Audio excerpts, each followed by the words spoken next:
Hello दोस्तों, हर हर महादेव।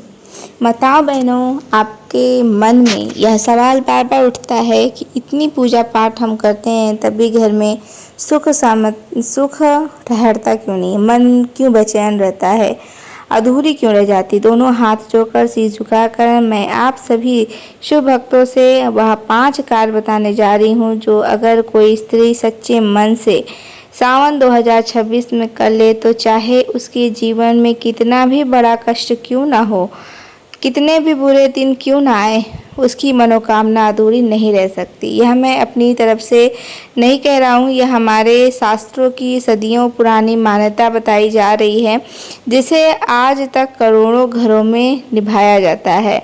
साल 2026 का सावन इस बार बेहद खास संयोग के साथ आ रहा है। उत्तर भारत के पंचांग के अनुसार यह पावन मास 30 जुलाई गुरुवार को शुरू होकर 28 अगस्त को समाप्त हो जाएगा और इसी दिन रक्षाबंधन का जो त्यौहार है वो भी मनाया जाएगा। इस दौरान कुल 4 सावन सोमवार व्रत पड़ेंगे। पहला सोमवार 3 अगस्त को पड़ रहा है, दूसरा सोमवार 10 अगस्त को और तीसरा सोमवार 17 अगस्त को और चौथा और अंतिम जो सोमवार रहेगा वो 24 अगस्त को होगा। 2026 को श्रद्धा भाव से रखा जाएगा। जो भक्त सुबह की पूजा करना चाहते हैं उनके लिए सूर्योदय से लेकर लगभग दोपहर 11 बजे तक का समय अत्यंत उत्तम माना जाता है। जो शाम की आराधना करना चाहते हैं उनके लिए सूर्यास्त के समय आने वाला प्रदोष काल विशेष फलदायी माना जाता है। इन तिथियों को अपनी ही डायरियों में लिख लीजिए, मन में अच्छी तरह बिठा लीजिए, क्योंकि आगे जो 5 बातें हम बताने जा रहे हैं इन्हीं पावन दिनों से जुड़ी हुई हैं। तो भक्तों, मैं आपसे विनम्र निवेदन करूंगी कि आज की ये कड़वी बीच में छोड़कर मत जाइएगा। इसे शुरू से अंत तक ध्यान से आप सभी सुनिएगा, क्योंकि सावन के इन 30 दिनों में कुछ ऐसी छोटी छोटी बातें हैं जिन्हें अनजाने में नज़रअंदाज कर देने से पूरी पूजा का जो फल है वो आधा और या शून्य हो सकता है। और अगर आपने इन्हें ध्यान से समझ लिया तो शिव पार्वती की कृपा आपके घर पर कभी दूर नहीं जा सकती है। कमेंट बॉक्स में जय जय हर हर महादेव लिखकर ज़रूर जाइएगा, ताकि आपकी यह भक्ति महादेव तक पहुँचे और वे आपकी झोली भर दें।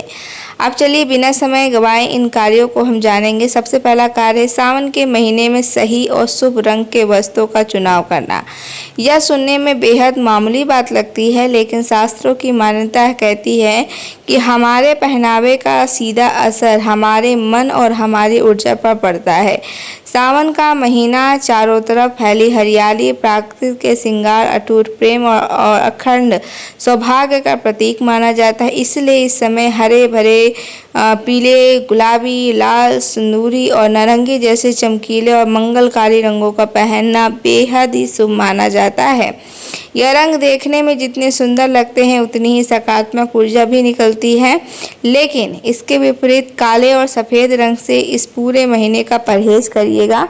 हमारी परंपरा में काला रंग शनिदेव और राहु केतु से जुड़ा माना जाता है, जो प्रकाश को सोख लेता है और मन में उदासी, चिड़चिड़ापन और बेचैनी को बढ़ावा दे सकता है। वही सफ़ेद रंग जो सामान्य दिनों में पतिव्रता और शांति का प्रतीक है, हमारी लोक परंपराओं में शोक और वियोग के में भी जोड़कर देखा जाता है। और क्योंकि सावन में हम भगवान शिव और माता पार्वती की दिव्य वैभाविक स्वरूप को, उनके दाम्पत्य सुख को और सौभाग्य की पूजा करते हैं, इसीलिए विशेष रूप से सोमवार के दिन जब भी आप मंदिर में जाएं तो घर में व्रत रखें तो यह हरे या पीले रंग के साफ सुथरे वस्त्र जरूर पहनी। कोशिश करें कि जो माताएं लोग हैं ऐसा करने से मन शांत रहता है, ध्यान एकाग्र रहता है और महादेव की कृपा जल्द ही प्राप्त होती है। जो स्त्रियां इस छोटी सी बात को ध्यान रखती हैं उनके बारे में कहा जाता है कि उनके सौभाग्य में, उनके सौंदर्य में और उनकी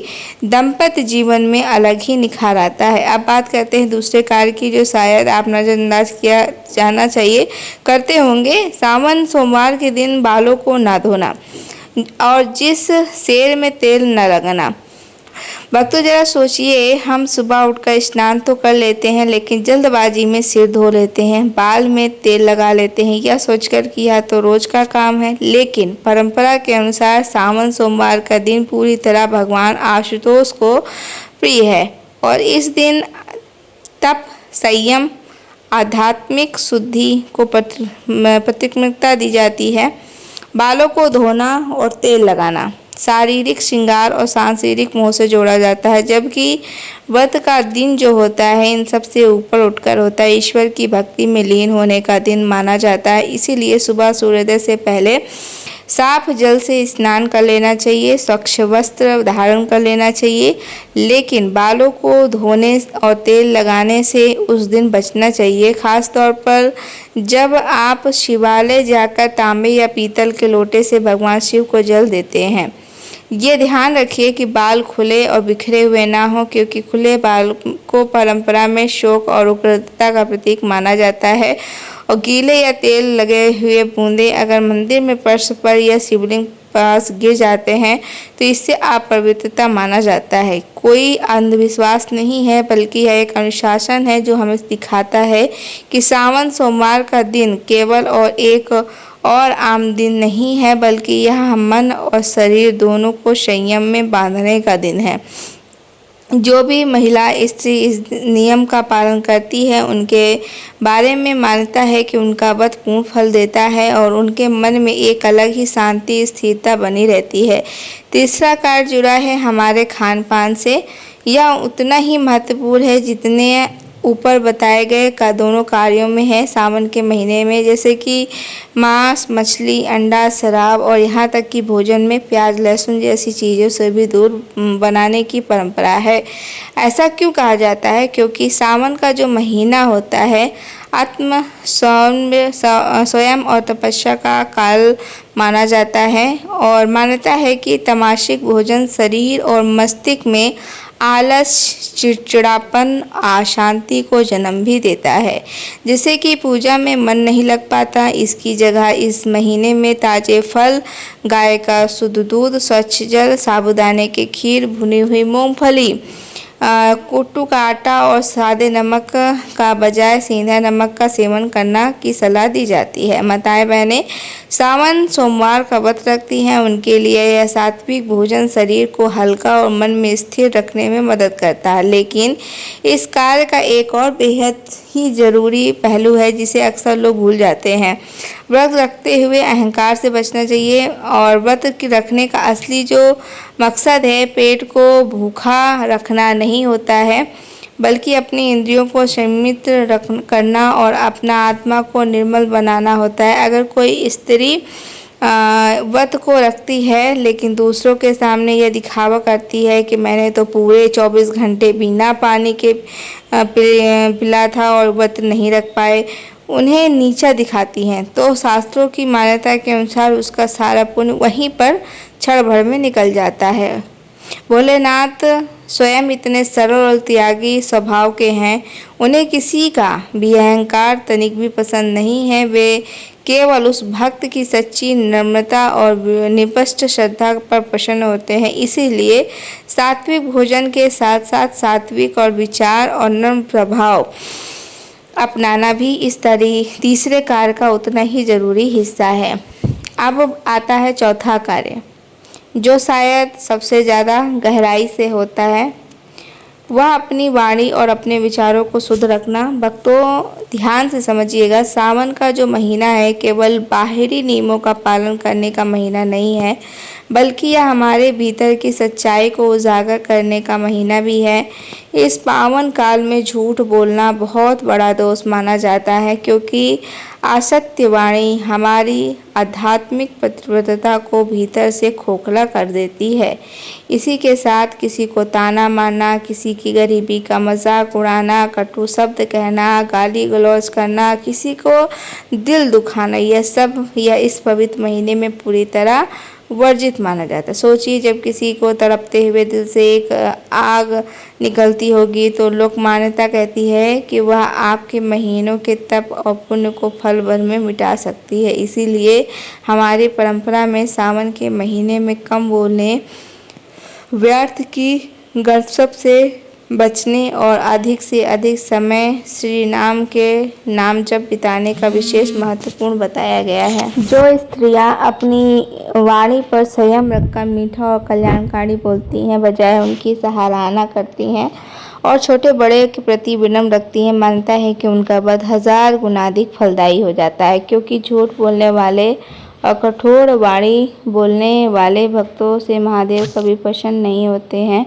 ऐसा शास्त्रों में कहा गया है। इस सावन अपने भोजन के साथ साथ अपनी भाषा और अपनी सोच को भी गंगा जल जैसा निर्मल रखने का संकल्प लेना चाहिए।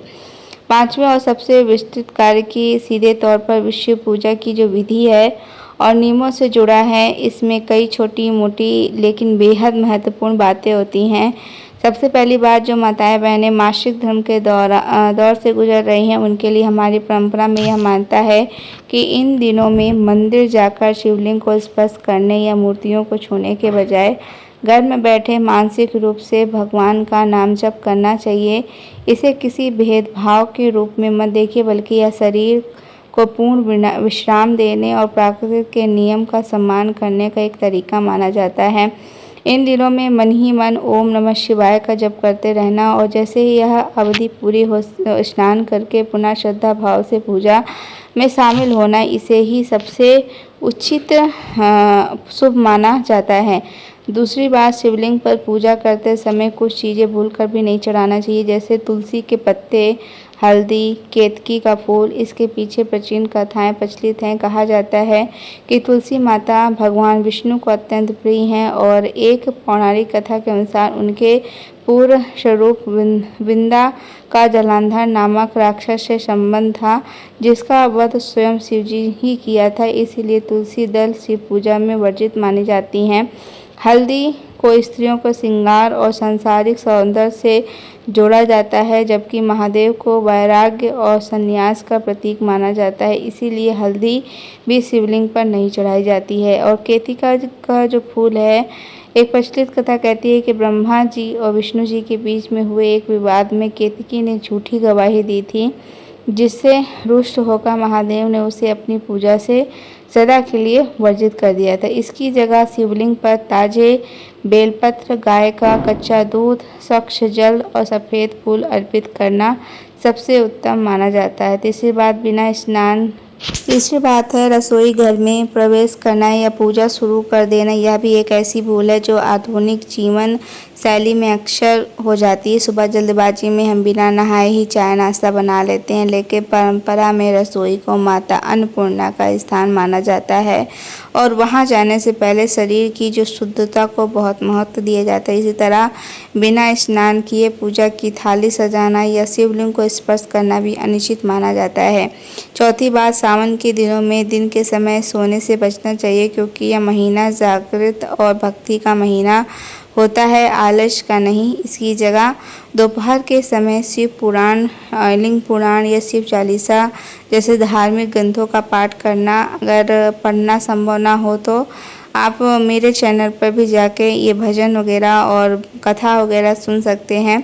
महाराज इतने भोले हैं भोलेनाथ की, अगर कोई सच्ची श्रद्धा से बस एक छोटा सा लोटा में जल चढ़ा दे तो वो भी प्रसन्न हो जाते हैं। इसके बाद कच्चा और ठंडा दूध चढ़ाने से सौभाग्य और सौंदर्य की प्राप्ति होती है। ऐसी मान्यता है कि दही चढ़ाने से मन को शांति मिलती है, शहद चढ़ाने से जीवन में मिठास आती है और मनोकामना पूर्ण हो जाती है।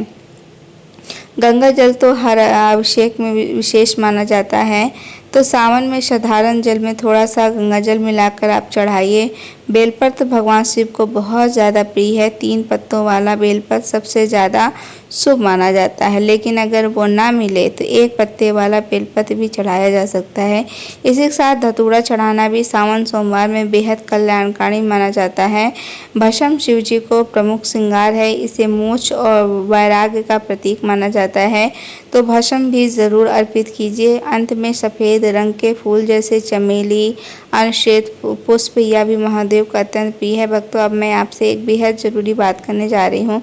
लोक मान्यता के अनुसार सावन के इस पवित्र महीने में अगर किसी भक्त को 5 खास संकेत मिल जाएं तो यह समझा जाता है कि महादेव उसकी भक्ति से प्रसन्न हो गए हैं।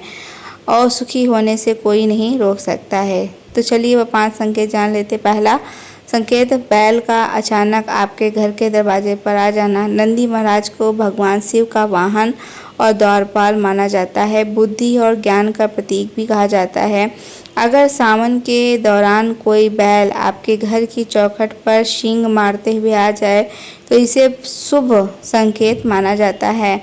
स्वयं महादेव आपके घर आने वाले हैं, बस ध्यान रहे कि नंदी महाराज को तिलक लगाकर कुछ मीठा जरूर खिलाएं। दूसरा संकेत, सपने में शिवलिंग या भगवान शिव का दिखाई देना, इसे भी बहुत शुभ माना जाता है। प्रभु श्री राम ने रावण पर विजय पहले इस पक्षी के दौरान किए थे, इसीलिए इसे भूलकर भी न भगाएं। और नीलकंठ पक्षी का घर छत पर आकर बैठ जाना, परंपरा में नीलकंठ को भगवान शिव का प्रतीक माना जाता है।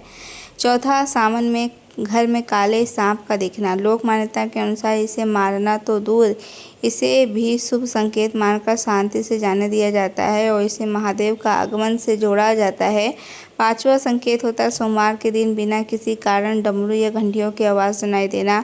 इससे यह माना जाता है कि महादेव आपसे प्रसन्न हैं और आपका आर्थिक संकट शीघ्र दूर होने वाला है। लेकिन भक्तों, इन शुभ संकेतों के साथ साथ कुछ ऐसी बातें भी हैं जिनका ध्यान रखना उतना ही ज़रूरी है ताकि आपकी जो आध्यात्मिक शुद्धता बनी रहे। सबसे पहले तो अपने घर को हमेशा साफ़ सुथरा रखिए, कूड़ा कचरा इकट्ठा होने मत दीजिए। सुबह शाम सुगंधित धूप दीप जलाइए। कम से कम 1 माला ओम नमः शिवाय का जप सच्चे मन से कीजिए। पूरे महीने में शुद्ध सात्विक भोजन करना है। मांस, मछली, अंडा, लहसुन, प्याज, किसी भी प्रकार का नशे में पूरी तरह से परहेज करिए। व्रत के दिन फलाहार करना सबसे उत्तम माना जाता है और अगर वह संभव ना हो तो कम से कम एक समय सात्विक भोजन ज़रूर करिए। भोजन बनाते समय भी शुद्धता का ध्यान रखिए। देसी घी या सरसों के तेल का भी प्रयोग कीजिए। मान्यता है कि तामसिक भोजन आपके आध्यात्मिक विकास में बाधा बनता है और शरीर मन का संतुलन बिगाड़ देता है। इसीलिए इस मौसम में खान पान को लेकर विशेष सतर्कता बरतनी चाहिए क्योंकि सावन में हमारा पाचन तंत्र वैसे भी धीमी गति से काम करता है। और एक और बात जो बहुत महत्वपूर्ण है वह यह है कि अगर आपने 4 सोमवार व्रत का संकल्प लिया है तो इसको बीच में नहीं छोड़ना चाहिए। और बात है इच्छा की तो बढ़ा भी सकते हैं और हर बार संकल्प लिया जाए। आप मन ही मन ठान दें जितना मुझसे हो पाएगा उतना श्रद्धा से मैं करूँगी, इस भाव के साथ अपने आचरण को पवित्र कीजिए। दिल मत दुखाइए किसी का भी, तभी सावन का यह महीना वास्तव में फलदायी देगा। साथ ही घर में टूटे फूटे बर्तन, बंद पड़ी घड़ियां या पुराने जूते चप्पल जमा ना होने दें क्योंकि परंपरा में इन्हें राहु केतु के प्रभाव से जोड़ा जाता है, जैसे कि पूजा करने के बाद भी घर में बरकत रुक जाती है। भक्तों, यही वह 5 कार्य हैं अगर कोई स्त्री इस सावन 2026 में पूरी श्रद्धा से निभा ले और रंग के वस्त्र पहने और सोमवार के दिन शारीरिक शुद्धता के साथ आंतरिक संयम रखना, सात्विक भोजन और नर्म स्वभाव अपनाना, अपनी वाणी को शुद्ध रखना और शिव पूजा के विधि विधानों का सम्मान करना है तो मानता है कि चाहे उसके जीवन में कितनी भी बड़ी परेशानी क्यों न चली आ रही हो, चाहे कितने भी बुरे दिन आए, महादेव और माता पार्वती उसकी मनोकामना अधूरी नहीं रहने देती हैं। और ये कोई जादू टोना नहीं है, यह अनुशासन है, श्रद्धा है और अपने भीतर एक सात्विक को जगाने का एक तरीका है। जब कोई स्त्री अपने मन, वचन और कर्म को इस तरह पवित्र बना लेती है तो उसका स्वाभाविक रूप उसके घर में शांति आती है, उसके रिश्तों में मिठास आती है, उसके जीवन के अधूरे सपने पूरे होने लगते हैं। बहनों, इस बार सावन का सिर्फ एक और सावन मत बनने दीजिएगा, इसे अपने जीवन को बदलने का एक अवसर मानिए। 3 अगस्त से शुरू होकर 24 अगस्त तक चलने वाला इन 4 सोमवारों में इन 5 बातों को आप अपने दिल से निभाइएगा और देखिएगा कैसे भोलेनाथ आपकी सारी मनोकामना सुनते हैं। दोस्तों, ये छोटी सी जानकारी थी जो मैं आपके साथ लेके आई हूँ। आप सभी को पसंद आई होगी तो हमारे चैनल को सब्सक्राइब कर लीजिएगा, वीडियो को लाइक कर दीजिएगा और कमेंट सेक्शन में हर हर महादेव लिखकर ज़रूर जाइएगा।